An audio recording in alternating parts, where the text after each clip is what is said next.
अस्सलाम वालेकुम, मैं फ़िज़ा अशरफ और आप इस वक्त मेरे चैनल पर मौजूद हैं। मैं लेकर आई हूँ ना हम जाने ना तुम जानो की नेक्स्ट एपिसोड। अगर आप लोग नावल पढ़ रहे हैं तो वीडियो को लाइक कर दें और चैनल को सब्सक्राइब कर दें। हमारा नावल इख्तिताम पर है, बहुत जल्दी ख़त्म हो जाएगा, शायद 3 या 4 एपिसोड में। तो अगर आप लोगों ने मेरा पूरा नावल पढ़ लिया है, अभी पढ़ रहे हैं या बाद में पढ़ेंगे या जब भी पढ़ेंगे, तो इस वीडियो को ज़रूर लाइक करिएगा और कमेंट में अपनी राय ज़रूर दीजिएगा। इस नावल के बाद हम एक शॉर्ट नावल लेकर आएंगे जिसे हम 2 या 3 एपिसोड में ख़त्म करेंगे। और जिनका नावल है उनका नाम है आमना तारिक। वो बहुत अच्छी राइटर हैं और उनके नावल भी बहुत अच्छे होते हैं। मैंने उनके तकरीबन सारे नावल पढ़े हैं, लेकिन एक नावल नहीं पढ़ा, तो वो मैं आपके साथ ही पढ़ूँगी और आप लोगों को भी सुनाऊँगी। तो इंशाल्लाह हम न्यू नावल लेकर आएंगे। तो अगर आप मेरे चैनल पर न्यू आए हैं तो वीडियो को लाइक ज़रूर करिएगा और मेरे चैनल को सब्सक्राइब कर दें। चलिए जी, अब हम बढ़ते हैं अपनी एपिसोड की तरफ। 3 दिन बाद जब तानिया को अस्पताल से छुट्टी मिल गई तो उसे सब लोग घर ले आए थे। अब वो काफ़ी बेहतर थी। वैदान ने किसी को नहीं बताया था कि वो हमला आवर कौन थे। वो नहीं चाहता था कि किसी को पता चले कि इन सब के पीछे कौन है। जाहिर है अगर उसे अपनी बात का पछतावा ज़ाहिर है अगर उसे अपनी बात का पछतावा हो गया था तो वो क्यों सबको बताता। इसलिए बस वो खामोश रहा। आज तानिया को अस्पताल से आए हुए पूरे 20 दिन हो गए थे। चलो तानिया, जल्दी से सूप ख़त्म करो, फिर तुमने ये फ्रूट भी खाने हैं। साहिर उसे ज़बरदस्ती सूप पिलाते हुए कहता है, प्लीज़ भाई, मुझे नहीं पीना, इतना ज़्यादा तो पी चुकी हूँ, अब नहीं पिया जा रहा, खुद पी ले, इतना बदजायका सूप। तानिया ने मुँह बनाकर कहा। जब से उसे घर लाकर लाया गया था, तब से ही साहिर उसकी देखभाल कर रहा था। वो उसे टाइम पर मेडिसिन देता, उसके खाने पीने पर भी ध्यान रखता। घर में भी सब हैरान थे कि साहिर एकदम इतना कैसे बदल गया, और तानिया तो उसकी इतनी केयर से अब उकता गई थी।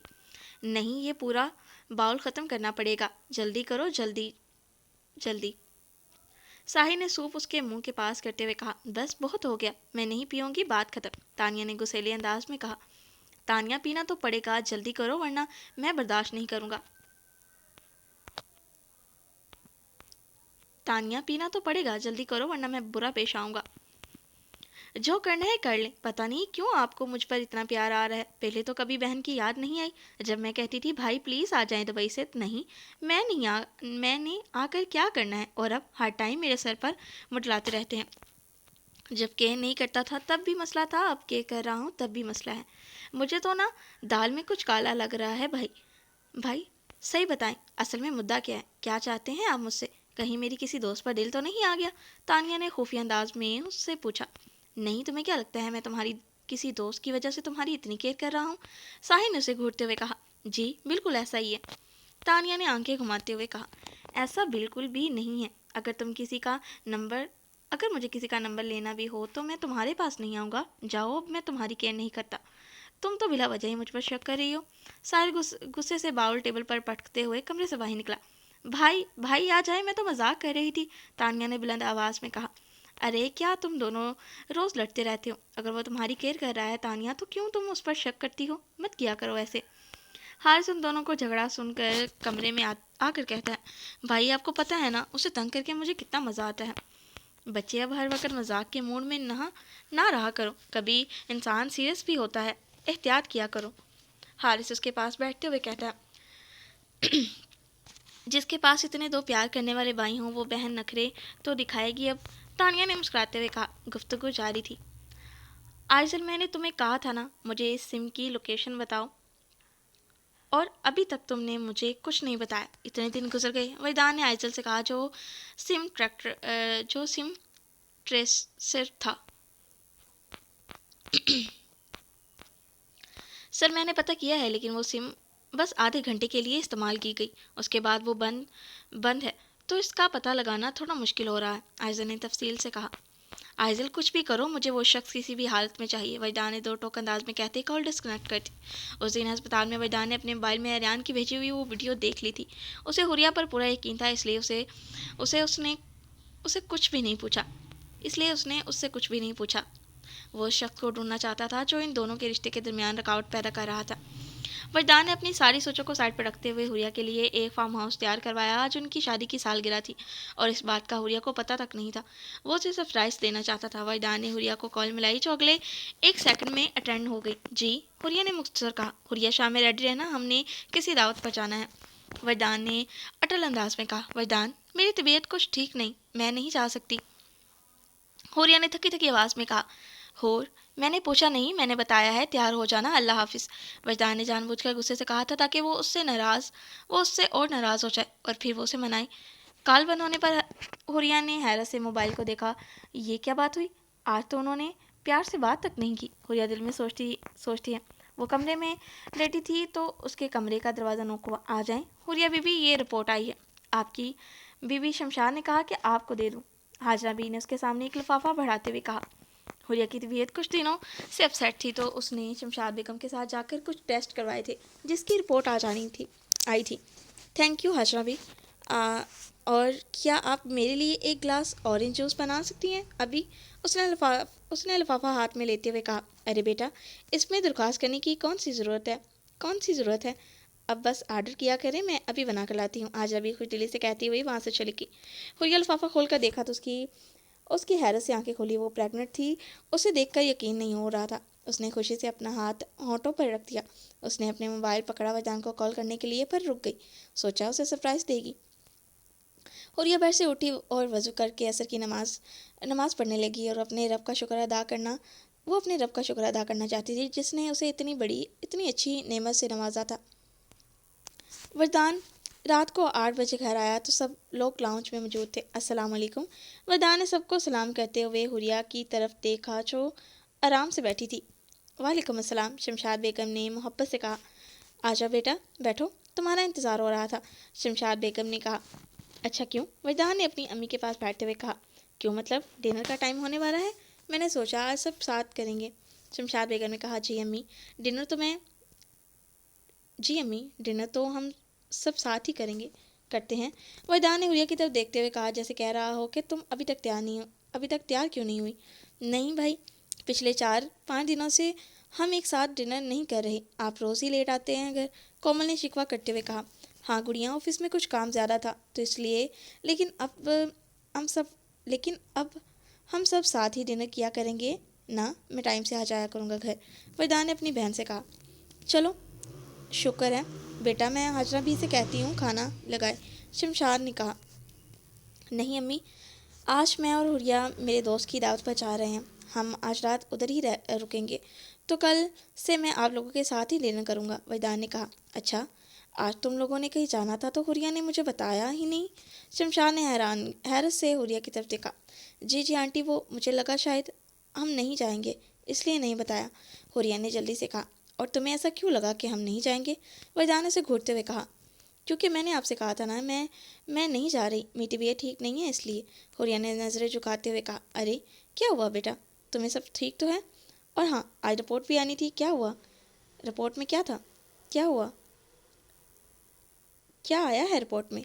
शमशाद बेगम ने याद आने पर पूछा।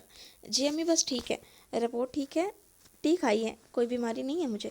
हुरिया ने मुस्कुरा छुपाते हुए कहा। अच्छा चलो, शुक्र है। शमशाद बेगम ने खुश होकर कहा। अच्छा चलो, बहुत देर हो चुकी है, हमें चलना है तो रेडी हो जाओ।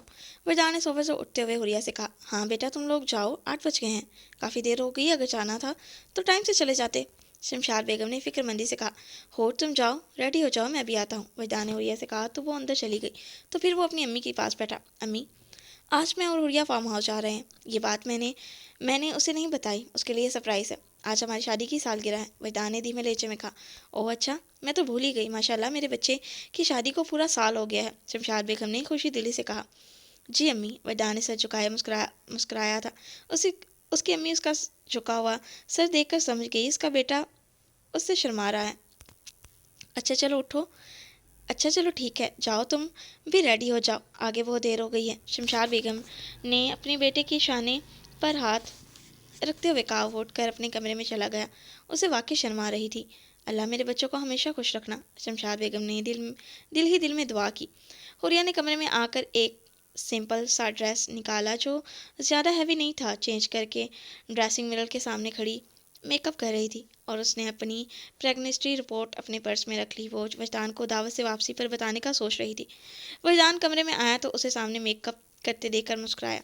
जब मैंने कहा था कि रेडी हो जाना तो फिर क्यों नहीं रेडी हुई, देखो इतना टाइम ज़ाया हो गया। वरदान उसके पीछे खड़ा होकर उसे मिरर में देखते हुए कहता है। मुझे लगा शायद।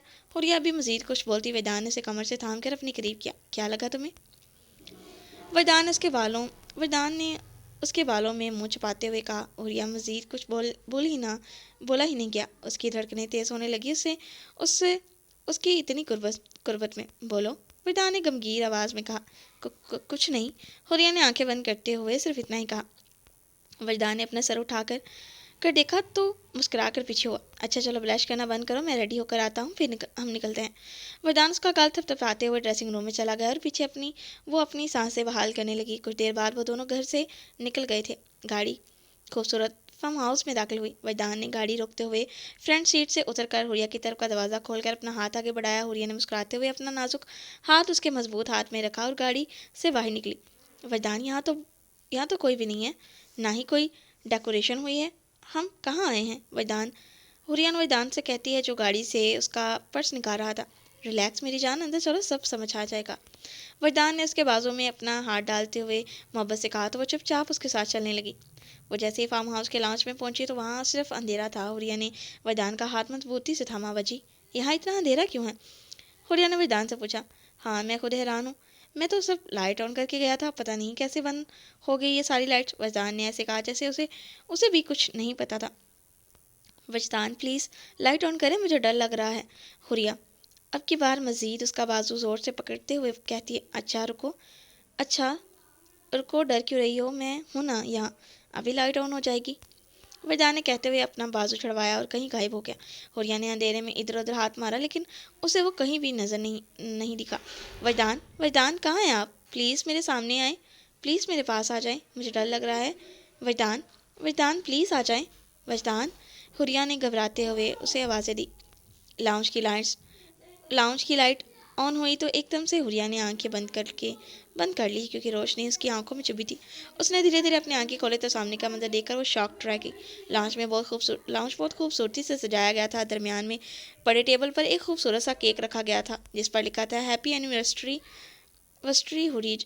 हुरेजान। फिर हुरिया ने नीचे फर्श की तरफ देखा जहाँ पर गुलाब की पत्तियों का रास्ता बनाया गया था जो उस टेबल तक जाता था और एक रास्ता सामने कमरे की तरफ जा रहा था। हुरिया ने मुस्कुराते हुए इधर उधर वजदान को देखा। वजदान, हुरिया ने मोहब्बत से उसे पुकारा। वजदान उसके पीछे ही खड़ा था। उसने अपने दोनों बाजू उसकी कमर के अतराफ से निकालते हुए उसके पेट पर बांधे हुए उसे अपने सीने के साथ लगाया। जी वजदान की जान। वजदान ने उसके कान पर झुककर कहा। हुरिया को अंदाज़ा नहीं था वो उसके पीछे ही था। वो एकदम से डर गई। अपनी धड़कन को संभाल के रखो मेरी जान, अभी तो पूरी रात बाकी है। वरदान उसकी तेज़ होती धड़कनों की आवाज़ सुनकर गमगीन आवाज़ में कहा। वरदान, आपको याद था? कसम से मैं भूल गई। हुरिया ने लब काटते हुए कहा। वो वाकई शर्मिंदा थी। वो कैसे भूल गई अपनी शादी की सालगिरह? जी वरदान की जान, मुझे याद था, इसलिए तो इतना अच्छा सेटअप किया है और सारी रात हम इधर गुजारेंगे। बस तुम मैं सांसें और हमारी धड़कनों की आवाज़ बस। वरदान ने उसके माथे पर लब रखते हुए कहा तो वो खुद में समाई थी। अच्छा चलो अब जल्दी से केक कट करो, फिर हमने डिनर भी करना है, बहुत भूख लग रही है मुझे। वरदानों से अलग होते हुए कहता है तो हुरिया मुस्कुराते हुए टेबल की तरफ बढ़ी। फिर वो नाइफ पकड़ती है और वरदान उसके हाथ के ऊपर हाथ रखता है। वो दोनों प्यार से केक कट करते हैं। केक कट करने के बाद हुरिया केक का छोटा सा टुकड़ा वरदान की तरफ बढ़ाती है तो वो छोटा सा बाइट लेते हुए वही केक का टुकड़ा पकड़ कर उसके लबों से लगाता है तो वो भी छोटा सा बाइट लेती है। फिर वरदान उसका हाथ पकड़कर दूसरी टेबल की तरफ जाता है जिस पर कैंडल लाइट जल रही थी और टेबल पर फूलों की पत्तियां बिछी हुई थी। उसके ऊपर खाने की डिशेज मौजूद थी। वरदान ने खुद आगे बढ़कर हुरिया की चेयर पीछे की ओर उसे बैठने का इशारा किया। वो मुस्कुराते हुए अपनी जगह पर बैठी तो वो बिल्कुल उसके सामने ही बैठ गया। खाओ। वरदान ने निवाला बनाकर उसकी तरफ बढ़ाया तो हुरिया ने खुशी खुशी खाया। इसी तरह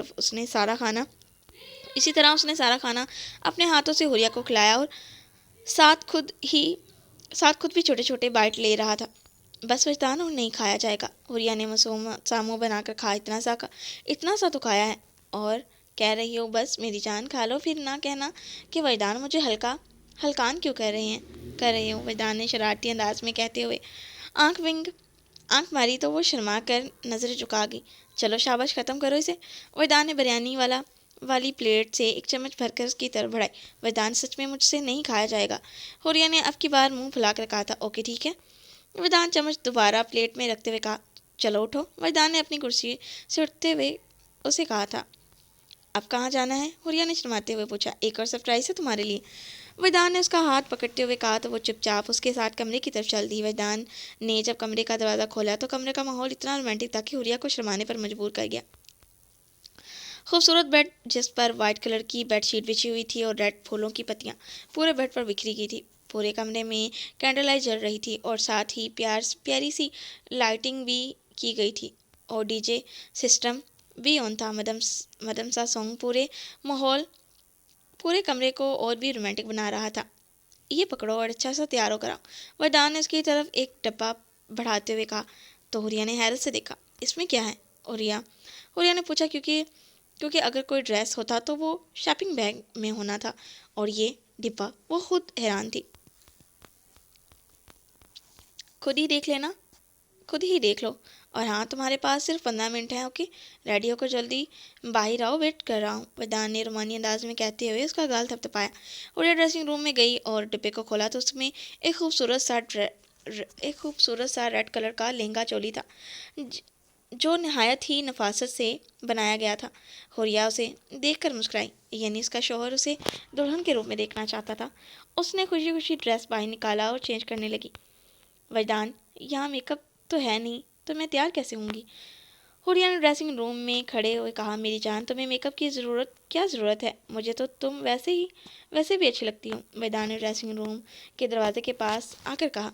तो हुरिया उसकी बात पर मुस्कुराई थी। फिर उसने अपने बाल खोल दिए और अब मेकअप जो घर से करके आई थी वही ठीक लग रहा था। बिलाशुबा वो बहुत हसीन लग रही थी। रेड कलर के लहंगा चोली में कमर पर खुले छोड़े बाल और भी दिलकश लग रहे थे। उसने खुद को आईने में देखा और वाकई कोई 14वीं का चांद लग रही थी। उसने दुपट्टा साइड पर सेट किया और अपने धड़कते दिल के साथ ड्रेसिंग रूम का दरवाज़ा खोलकर जैसे ही बाहर कदम निकाला तो वरदान ने उसे कमर से थाम कर अपनी तरफ घुमाया। वो बिल्कुल दरवाजे के पास ही खड़ा था। हाय अल्लाह वरदान, हर दफ़ा आप डरा देते हैं मुझे। हुरिया उसके सीने पर दोनों हाथ रखते हुए कहती है। तुम तो अभी से डर गई हो मेरी जान। अगर मैं तुम्हें अपनी बेताबियाँ दिखा दूँ तो तुम्हारा तो मरण ही हो जाना है शर्म से। वरदान उसकी कमर को दोनों तरफ में पकड़े हुए कहता है तो हुरिया शर्मा कर उसके सीने में मुँह छुपा लेती है। नहीं हुर, आज ये आंखें झुकनी नहीं चाहिए। आज तुम मेरी आंखों में देखोगी, मेरे प्यार को महसूस करोगी। वरदान उसका चेहरा थोड़ी से पकड़ कर ऊपर करते हुए कहता है। मैं नहीं देख सकती वरदान। हुरिया फिर से नजरें उसके सीने पर टकाए हुए कहती है। क्यों? वरदान ने उसे मजीद अपने करीब करते हुए कहा। प्लीज़ वरदान ना करें, मैं नहीं देख सकती आपकी आंखों में। हुरिया खुद को उसके एहसास से निकालते हुए बेड के पास जा खड़ी हुई, उसकी तरफ अपनी पीठ किए। वरदान का एहसास मजबूत नहीं था वरना वो खुद को उससे दूर नहीं कर पाती। वरदान ने मुस्कुराते हुए सॉन्ग प्ले किया और एक हाथ हुरिया की कमर में डाला और दूसरे हाथ से उसका हाथ अपने कंधे पर रखा और फिर उसके दूसरे हाथ में अपनी उंगलियां फंसाते हुए धीरे धीरे डांस करने लगा और साथ में खुद भी सॉन्ग के बोल गुनगुनाने लगा। आ तुझे इन बाहों में भर के और भी कर लूँ मैं करीब, तू जुदा हो तो लगे है। आ तुझे इन बाहों में भर के और भी कर लूँ मैं करीब, तू जुदा हो तो लगे है आता जाता हर पल अजीब। वरदान उसके साथ डांस करते हुए धीरे धीरे उसके कान में गुनगुना रहा था और हुरिया शर्म से मुस्कुराते हुए बस नज़र झुकाए हुए थी। वरदान, हुरिया ने मोहब्बत से उसे पुकारा। वरदान ने गमगीन आवाज़ में कहा। वो उसके बालों में मुंह छुपाए हुए उसकी महक अपने अंदर तक उतार रहा था। मुझे आपको कुछ बताना है, हुरिया ने धड़कते दिल के साथ कहा। अभी मैं कुछ नहीं सुनना चाहता। आज की रात बस धड़कनों की आवाज़ें होंगी यहाँ इस रूम में और कुछ नहीं। वरदान ने रोमानवी अंदाज में कहते हुए उसके कान के लूं को कुचला था। वरदान प्लीज़ एक बार सुन तो लें, हुरिया ने थोड़ा दूर होते कहा ना नहीं तो क्यों? कहा ना नहीं तो क्यों? किया खुद से दूर। वरदान ने आंखों में घुमा लिए गुस्से से कहा, सॉरी वरदान, पर आप सुन सुन तो लें एक बार मैं क्या कहना चाहती हूँ। हुरिया ने उसका खफा होता मूड देखकर उसकी गाल पर हाथ रखकर मोहब्बत से कहा, ऐसी कौन सी बात है हुर जो तुम्हें मुझसे ज़्यादा इम्पोर्टेंट इम्पोर्टेंट लग रही है। वरदान ने उसे घूरते हुए कहा, वरदान अब हमारे दरमियान कोई तीसरा भी आने वाला है। हुरिया ने वरदान के सीने पर हाथ रखते हुए उसकी आंखों में देखकर कहा, किसकी जरूरत है जो हमारे दरमियान आएगा। मैं काट कर ना रख दूँ उसे। वरदान एकदम गुस्से से कहा। उसकी आंखों के सामने वो वीडियो आई थी और गुस्से में वो हुरिया के चेहरे की खुशी भी नहीं देख पाया था। खबरदार अगर मेरे बच्चे को कोई कोई नुकसान पहुंचाने के बारे में सोचा भी तो। हुरिया ने फुल गुस्से में कहा, बच्चे की तो बच्चा। वरदान कुछ कहने लगा था, उसने बच्चा अल्फज दोहराया। जी बच्चा, मेरे बच्चे के बारे में कुछ गलत जी बच्चा, मेरे बच्चे के बारे में मैं अपने बच्चे के बारे में कुछ गलत नहीं सुनूंगी। हुरिया आंखें छोटी करके उंगली दिखाकर कहती है। वरदान समझ आने पर मुस्कुराया, क्या वाकई हम पेरेंट्स पढ़ने वाले हैं। वरदान उसकी गाल पर हाथ रखकर छूता है तो वो खफी से हामी सर हिलाती है। ओह माय गॉड, मैं बाबा बनने वाला हूँ। I can't believe this. वरदान खुशी और हैरत के मिले जुले अंदाज में कहता है, जी यही बताना था पर आप तो सुनना ही नहीं चाहते थे। हुरिया मुंह मसोड़ते हुए कहती है, सॉरी मेरी जान, I am really really sorry, I love you I love you I love you I love you. वरदान उसे अपनी गोद में उठाते हुए घुमाते हुए बुलंद आवाज़ में कहता है तो हुरिया गिरने के डर से उसे पकड़ती है। तुम सोच भी नहीं सकती कि कितनी बड़ी खुशखबरी दी है तुमने। आज मैंने दुनिया के उन खुश नसीब शख्स में से हूँ जिन्हें अल्लाह औलाद से नवाजता है। आज तुमने हमारी ज़िंदगी को मुकम्मल कर दिया हुर, आई लव यू। वरदान उसे एहतियात से बेड पर बिठाते हुए कहता है, अच्छा जी, तो फिर किसका सरप्राइज़ अच्छा हुआ? किसका सरप्राइज़ अच्छा है? हुरिया ने शरारती अंदाज में पूछा, मेरी जान का। वरदान उसके माथे पर मोहब्बत से लब रखते हुए कहता है, I love you too Wajdan. Huriya उसके गले लगते कहती है तो वो भी अपना हसार उसके गिर्द बनाता है। आई लव यू बेबी हम दोनों की तरफ से।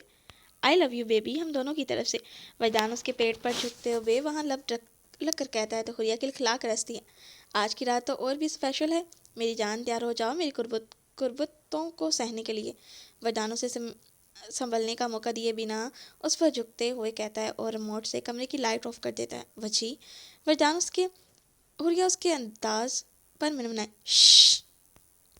वरदान उसे चुप करवाते हुए उस पर अपनी कुर्बत निछावर करने लगा। वो जब भी उसके करीब होता तो हुरिया उसकी कुर्बत में सुकून महसूस होता था। इस तरह उनकी मोहब्बत भरी एक और रात अपने इख्तिताम को पहुंच रही थी। दोनों की खुशियों में कौन सा तूफान आने वाला था इस बात से बेखबर वो दोनों पुरसुकून एक दूसरे के पहलू में सो रहे थे। अस्सलाम वालेकुम वजदान भाई। हारिस अपने ऑफिस की चेयर पर बैठा वजदान को कॉल करता है। वालेकुम अस्सलाम हारिस, कैसे हो? वजदान भी अपने ऑफिस रूम में बैठा लैपटॉप पे काम कर रहा था। जी अल्हम्दुलिल्लाह भाई, आप कैसे हैं? हारिस ने मुदबाना अंदाज में पूछा। मैं भी ठीक हूँ, तुम सुनाओ? इतने दिन से घर पर भी चक्कर नहीं लगाया, खैर तो है? वरदान अपनी रोलिंग चेयर के साथ सर टिकाए हुए कहता है। जी भाई बस मसरूफ़ होता हूँ काम में, तो इसलिए टाइम ही नहीं मिलता आने का। हारिस कहता है, नहीं मुझे लगता है तुम इसलिए नहीं आ रहे कि अब तुम्हारी मंगनी हो गई है, कहीं हम बुरा ना माने तुम्हारा आना। तो मैं तुम्हें बता दूं कि हमें बिल्कुल भी बुरा नहीं लगेगा अगर तुम हमारे घर अब भी वैसे आओ जैसे पहले आते थे, तो बल्कि खुशी होगी। वरदान सीरियस अंदाज में कहता है, नहीं भाई ऐसी कोई बात नहीं है। बिल्कुल नहीं भाई, ऐसी बात बिल्कुल भी नहीं है। सच में काम बहुत था तो इसलिए नहीं आ पाया। हारिस ने हिचकिचाते हुए कहा, बल्कि सच तो यही था, वो नहीं चाहता था कि वरदान को बुरा लगे उसका अब यूं बार बार आना। अच्छा चलो, तुम कहते हो तो मान लेता हूँ। खैर तुमने अब खुद ही कॉल कर ली, मैं तुम्हें कॉल करने वाला था। वरदान अपनी चेयर पर आगे की तरफ होकर बैठते हुए कहता है। मोबाइल उसका टेबल पर पड़ा था और उसके कान में ब्लूटूथ लगी थी। जी बोले भाई, सब खैरियत तो है? हारिस उठकर अपने ऑफिस के शीशे की दीवार से बाहर देखते हुए कहता है, आज तुम कोमल को लेने जाओगे कॉलेज से, ठीक है? और हो सके तो तुम उसे लंच भी करवा देना, इस तरह तुम दोनों का कुछ टाइम स्पेंड हो जाएगा। वरदान ने मुस्कुराते हुए कहा। वो चाहता था कि उसकी बहन हारिस के साथ कुछ वक्त गुजारे, उसे समझे, जानती जानती वो उसे समझे जानती वो उसे बचपन से ही जानती वो उसे बचपन से ही थी, लेकिन अब रिश्ता कुछ और बनने वाला था, तो इसलिए। अब भाई पर मैं कैसे? हारिस ने परेशानी से कहा। कैसे मतलब? अब तुम भी शर्माओगे? हारिस जैसे पहले लेने चाहते थे ना, वैसे ही। जाओ ठीक है, वरदान थोड़ा सख्त रवैये में कहा। जी ठीक है, मैं जी ठीक है भाई, जैसे आपका हुक्म, हारिस ने फरमाबरदारी से कहा। तो वरदान ने उसके अंदाज पर मुस्कुराया था। उसे नाज था कि जो शख्स उसने अपनी बहन के लिए चुना था, उसकी नज़रों में हया था उसकी नज़रों में हया था, वो उस पर एतमाद करता था। ओके, अल्लाह हाफिज़। वरदान ने मुस्कुराते हुए कॉल डिस्कनेक्ट कर दी। हारिस ने अपनी वॉच का टाइम देखा तो सिर्फ 15 मिनट थे उसे कॉलेज से छुट्टी होने में। उसने जल्दी से अपनी गाड़ी की चाबियां पकड़ी और ऑफिस से बाहर निकला। वो भी तो अपनी प्रिंसेस से मिलना चाहता था। जब से मंगनी हुई थी वो उससे बात ही नहीं कर रही थी, इतना शर्माती थी वो, उसे पता ही नहीं था। हाजना भी, मुझे नहीं पीना जूस अभी। हुरिया लॉन्च में बैठी थी तो हाजना भी जूस लेकर आई। उसने उसने अभी आधे घंटे पहले ही जूस पिया था। अब फिर से शमशाद बेगम ने हाजना से कहकर उसके लिए फ्रेश जूस बनवाया था। जब से उन्हें पता चला था कि हुरिया प्रेग्नेंट है तो वो बहुत खुश थी और उसका बहुत ख्याल रखती थी। हुरिया बच्चे पी लो, तुम्हारी सेहत के लिए अच्छा है ना, मत क्या करो, हमें हमारे पोते और तुम्हारी सेहत की फिक्र है। देखो कितनी वीक होती जा रही हो तुम। और वैसे भी मेरे बेटे ने मुझे ख़ास ताकीद की है कि मैं उसकी हूर का मुकम्मल ख्याल ताकीद किया है कि उसकी हूर का मुकम्मल ख्याल रखा जाए। शमशाद बेगम लॉन्च में आते हुए कहती है, अम्मी मैंने अभी थोड़ी देर पहले ही तो पिया था जूस, अब नहीं पीने को दिल कर रहा। ऐसे लगता है कि अगर अब मैंने पी लिया तो मुझे क्या आ जाएगी। हुरिया ने मुंह बनाकर कहा तो हाजना बी और शमशाद बेगम दोनों मुस्कुराई। वो जब से प्रेग्नेंट हुई थी इसी तरह बच्चे जैसी हरकतें करती थी। अच्छा ठीक है ना पियो, लेकिन इस तरह का मुंह तो ना बनाओ बच्चे। शमशाद बेगम ने प्यार से उसे अपने साथ लगाते हुए कहा। अच्छा हाजना भी, ये जूस तुम वापस ले जाओ, हमारी बच्ची के लिए खाने के लिए कुछ हेल्दी सा बनाओ, फिर मैं अपने हाथों से इसे खिलाऊंगी। शमशाद बेगम उससे कहती है तो वो सर हिलाते हुए किचन की तरफ चली जाती है। अम्मी मुझे अभी कुछ नहीं खाना, जब खाना होगा तो मैं आपको बता दूंगी। हुरिया ने उनकी तरफ देख कर कहा। अब शमशाद बेगम को अम्मी ही कहती थी। हाँ तो अभी थोड़ी बन जाएगा, टाइम लगेगा बेटा, तब तक तुम्हारा दिल करेगा देखना। शमशाद बेगम ने उसका सर अपनी गोद में रखते हुए प्यार से कहा तो आंखें मूंद गई। उनकी गोद में अपनी माँ जैसा सुकून महसूस होता था। अम्मी एक बात पूछूं? हुरिया ने आंखें मूंदते हुए कहा। बोलो बेटी। शमशाद बेगम ने उसका हाथ पकड़कर लबों से लगाते हुए कहा। अगर बेटी हुई तो? हुरिया अब सीधी होकर उनकी गोद में लेटी और उनकी तरफ देखकर पूछती हैं तो बेटा, बेटियां तो अल्लाह की रहमत होती हैं, हमें बेटा तो बेटा बेटियां तो अल्लाह की रहमत होती है ना, हमें कोई एतराज़ नहीं है बेटा, चाहे बेटा हो चाहे बेटी, बस बच्चा सही सलामत होना चाहिए, इससे बढ़कर हमें कुछ नहीं चाहिए। शमशाद बेगम ने प्यार से उसकी गाल पर हाथ रखते हुए कहा तो वो मुस्कुराई। पर अम्मी, अभी आपने कहा कि हमें तुम्हारी और अपने पोते की फिक्र है, तो मैंने इसलिए पूछा। हुरिया ने फिर से कहा। मैंने तो ऐसे ही कहा था बच्चे, मेरा ऐसा तो कोई मतलब नहीं था, तुम परेशान ना हो। शमशाद बेगम ने उसके गाल थपथपाते हुए कहा तो वो आंखें मूंद गई। अब अब जाके उसके दिल को तसल्ली हुई थी। अरियान, क्या तुम उस लड़की के पीछे पागल हो गए हो?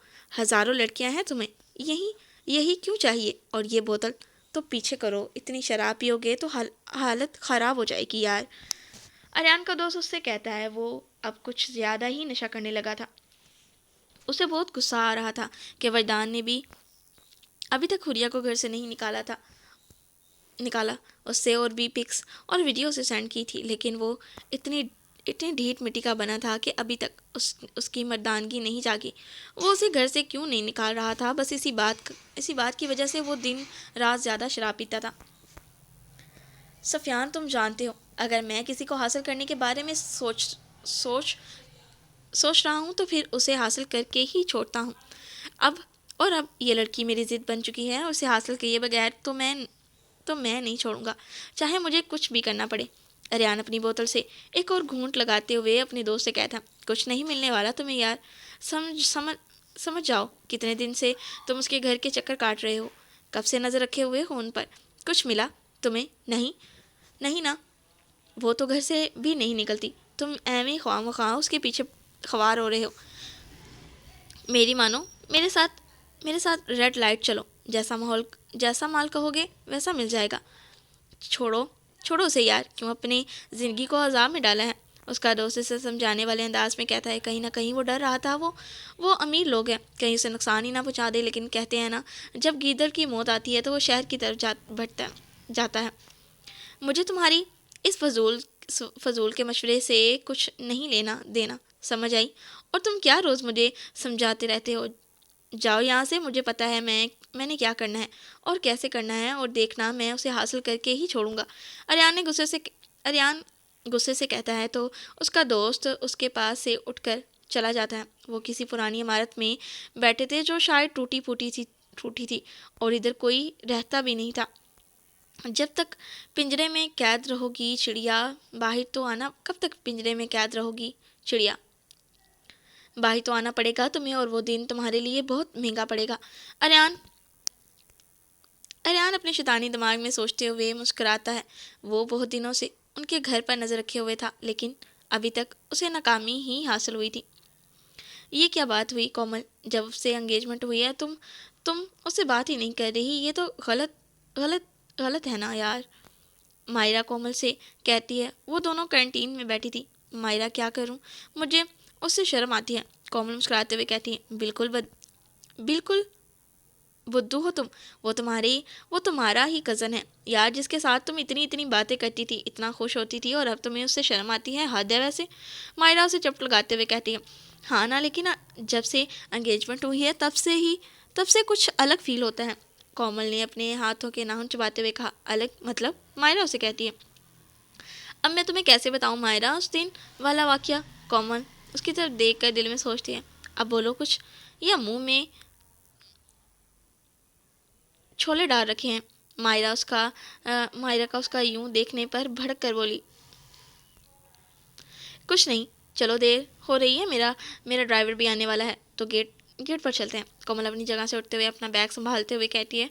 तो मायरा उसे घूर कर देखती है। बहुत कुछ छुपाने लगी हो तुम मुझसे, वैसे लगता है अब तुम मुझे दोस्त नहीं समझती। मायरा उसके साथ चलते हुए नाराज़गी से कहती है, अरे यार ऐसी बात नहीं है, सच में पता नहीं क्यों, लेकिन अब मुझे उसके साथ ज़्यादा फ्री होना, उससे बात करना मुझे अजीब सा लगता है। लेकिन क्या बताऊँ, दिल में कुछ होता है ना, समझा करो। कोमल शर्मीले अंदाज में कह दिया तो वो उसकी तरफ देखकर हंस देती है। कुछ होता है, वाह बड़ी बात है, वाह बड़ी बात है। मायरा उसके कंधे के साथ कंधा मार कर कहती है, लो जी जनाब, आपका शहजादा आपका इंतज़ार कर रहा है। मायरा उसके साथ चलते हुए जब गेट पर आती है तो सामने गाड़ी के साथ टिक लगाए, आंखों पर चश्मा लगाए, दोनों हाथ सीने पर बांधे खड़े हारिस को देखती है। तो वह हैरानगी से मायरा की तरफ देखती है। क्या मतलब? सामने देखो बेबी। मायरा उसका मुंह सामने की तरफ करते है तो उसकी आंखें हैरत से खुली थी। ये यहाँ पर क्या कर रहे हैं? कोमल हैरानगी से कहती है, मुझसे क्यों पूछ रही हो, जाओ उससे पूछो जाकर। मायरा उसे कहती है, अस्सलाम वालेकुम। मायरा और कोमल दोनों एक साथ कहती हैं, वालेकुम अस्सलाम। वरदान सनग्लासेस उतार कर कहता है, उसने उन्हें आता हुआ नहीं देखा था। चलें प्रिंसेस, चलें प्रिंसेस, आगे ही बहुत देर हो चुकी है, मैं कब से यहाँ धूप में खड़ा हूँ। हारिस अभी भी उसे वैसे ही खड़ा देख कर कहता है, पर वो मेरा ड्राइवर, वो नहीं आएगा आज, वजदान ने मना कर दिया है, मुझे भेजा है तुम्हें लेने के लिए। हारिस कहता है तो वो चुपचाप उसके साथ गाड़ी में बैठ जाती है। मायरा पहले ही अपनी गाड़ी में जाकर बैठ गई थी। क्या बात है प्रिंसेस, तुम मुझसे बात क्यों नहीं करती?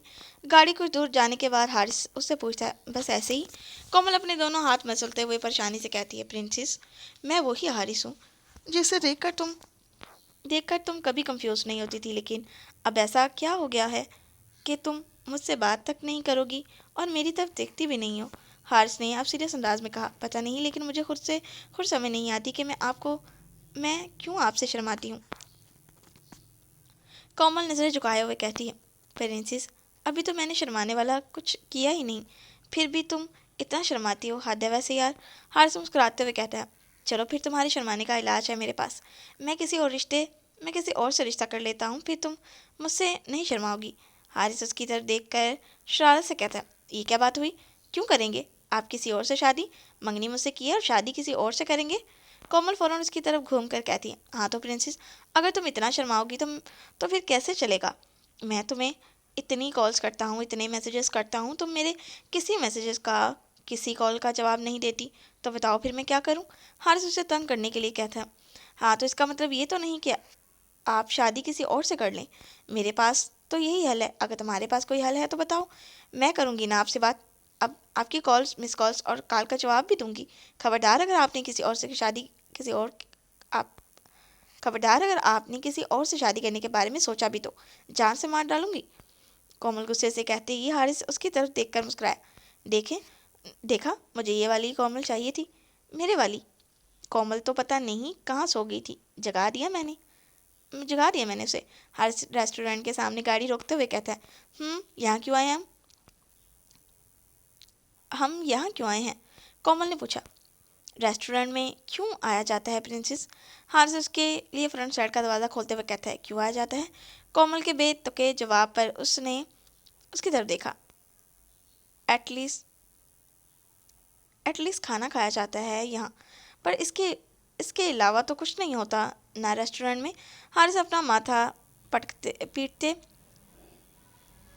अपना माथा पीटते हुए कहता है, कहा था। कोमल उसके इस रिएक्शन पर मुस्कुराए। फिर दोनों ने रेस्टोरेंट में खाना खाया और खाना ऑर्डर किया और खूब सारी बातें की।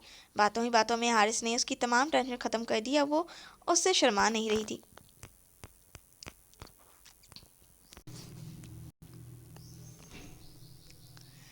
दिसंबर के महीने की आज 20 डेट थी और हुरिया को पता चला कि आज वरदान की बर्थडे है, तो उसने सोचा क्यों ना वो उसके लिए कोई अच्छा सा गिफ्ट लेकर आए। इसीलिए वो कोमल के कमरे में गई, लेकिन वो कमरे में नहीं थी। अस्सलाम वालेकुम अम्मी, कोमल अभी तक नहीं आई क्या? हुरिया लॉन्च में आकर अपनी सास से पूछती है।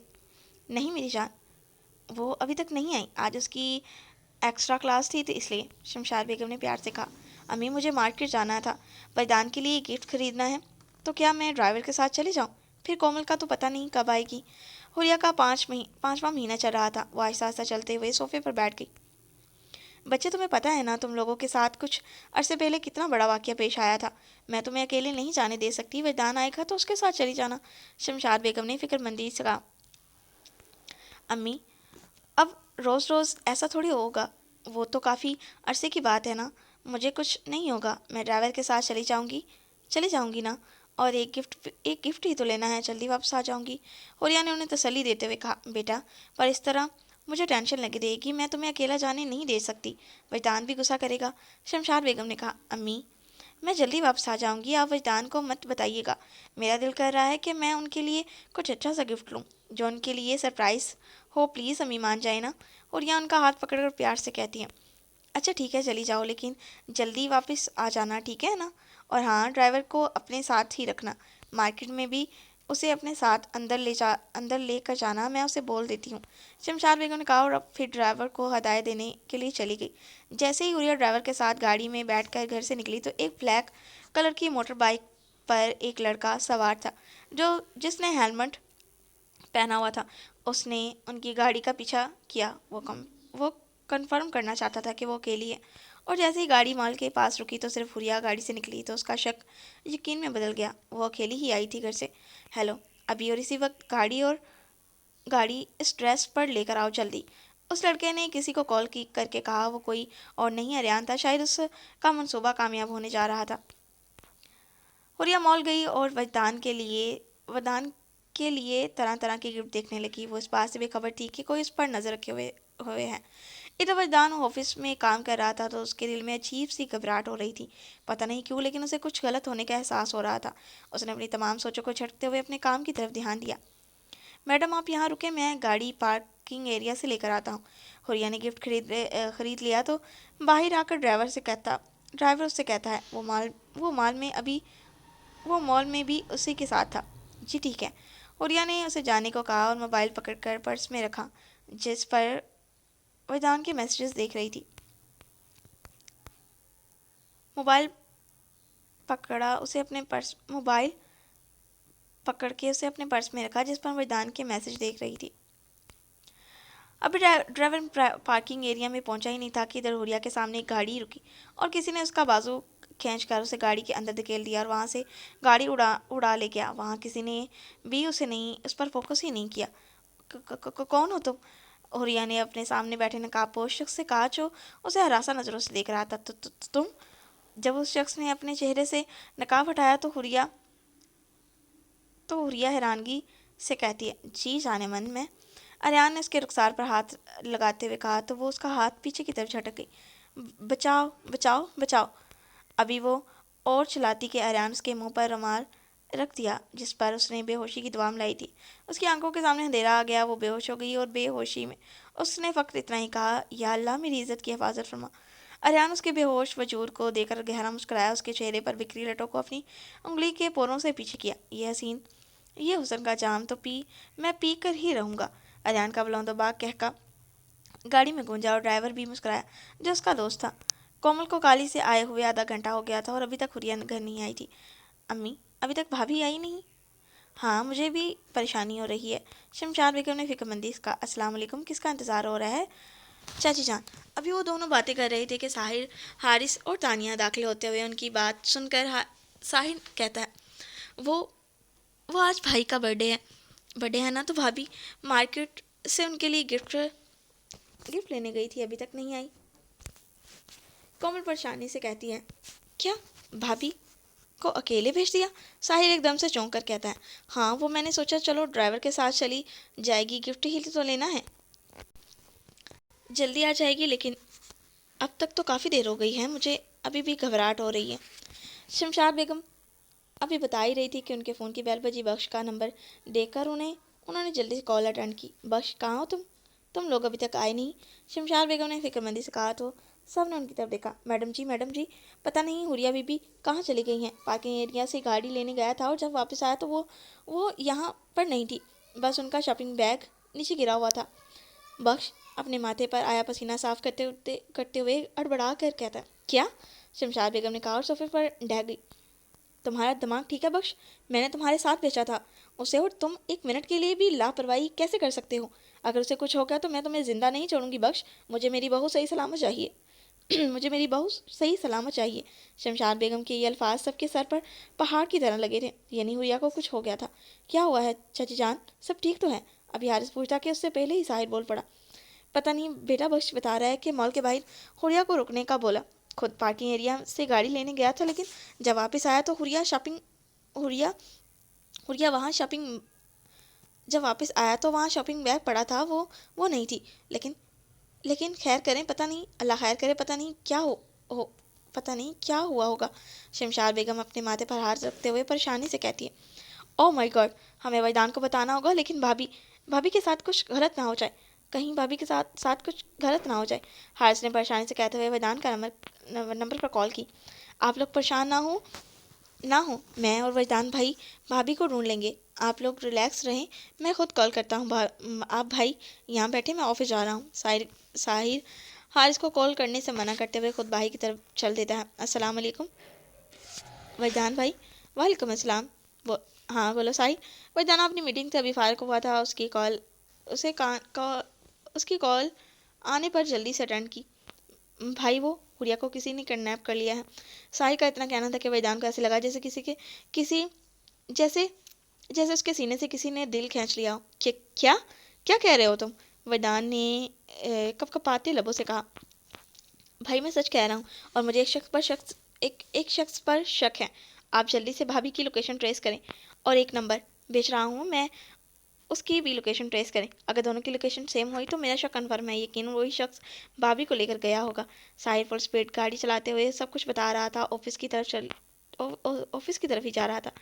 तुम कहना क्या चाहते हो साहिर? कौन है वो शख्स और तुम उसे कैसे जानते हो? वैदान अपनी ऑफिस की चेयर पर बैठते हुए फिक्रमंदी से कहता है, इन बातों का वक्त नहीं है भाई, मैं आपको नंबर सेंड कर रहा हूँ, आप जल्दी से उसकी लोकेशन ट्रेस करवाएं। मैं ऑफिस पहुँच रहा हूँ, बस 5 मिनट। साहिर ने कॉल डिस्कनेक्ट करते हुए फ़ौरन नंबर सेंड किया। वैदान ने नंबर मिलाते ही नंबर की लोकेशन ट्रेस करवानी शुरू कर दी तो हुरिया और उस नंबर की लोकेशन सेम थी। यानी साहिर सच कह रहा था, वो उस शख्स के पास ही होगी। लेकिन वो कौन था जिसे वजदान नहीं जानता था और साहिर जानता था? वजदान अभी सोच ही रहा था कि साहिर ऑफिस में एंटर हुआ। पता पता चला भाई? हाँ, वो दोनों की लोकेशन सेम है, लेकिन तुम कैसे जानते हो उस शख्स के बारे में? उसके पीछे अगर तुम्हारा हाथ हुआ सारी, तो मैं तुम्हें जिंदा नहीं छोड़ूंगा। वरदान ने गुस्से से उसका कॉलर दबोचा। भाई, मैं आपको सब बताता हूँ, जल्दी से मेरे साथ चलें, हमें उस जगह तक पहुंचना है उससे पहले कि भाभी के साथ कुछ गलत हो जाए। वरदान को उस पर बहुत गुस्सा आ रहा था, लेकिन बात की नोयत को समझते हुए उसने जल्दी से अपनी गाड़ी गाड़ी की चाबियां पकड़ी और उसके साथ बाहर चल दिया। सड़क पर गाड़ी को वरदान अंधाधुन भगा रहा था और सारी उसे सारी बात भी बता रहा था। जैसे जैसे जिसे सुनने के बाद उसे और भी गुस्सा आया। वो जल्द जल्द हुरिया तक पहुंचना चाहता था, लेकिन जहां अरियान उसे लेकर गया था वो जगह यहाँ से 50 किलोमीटर दूर थी, इसलिए उन्हें जाने में तकरीबन 1.5 घंटा लगना था। लेकिन जितनी स्पीड से वो दान गाड़ी चला रहा था, वो 1 घंटे में उधर पहुंच सकते थे। अरियान अरियान की गाड़ी जंगल के बीचों बीच एक एक खंडर के पास आकर रुकी। वहां एक मिट्टी का बना हुआ घर था, जिसका दरवाज़ा लकड़ी का और छत कानों कानों से बनी थी। वहां दिन के वक़्त ही इतना सन्नाटा था, शायद इधर आसपास कोई भी गुजरता तक नहीं था। अरियान ने हुरिया के बेहोश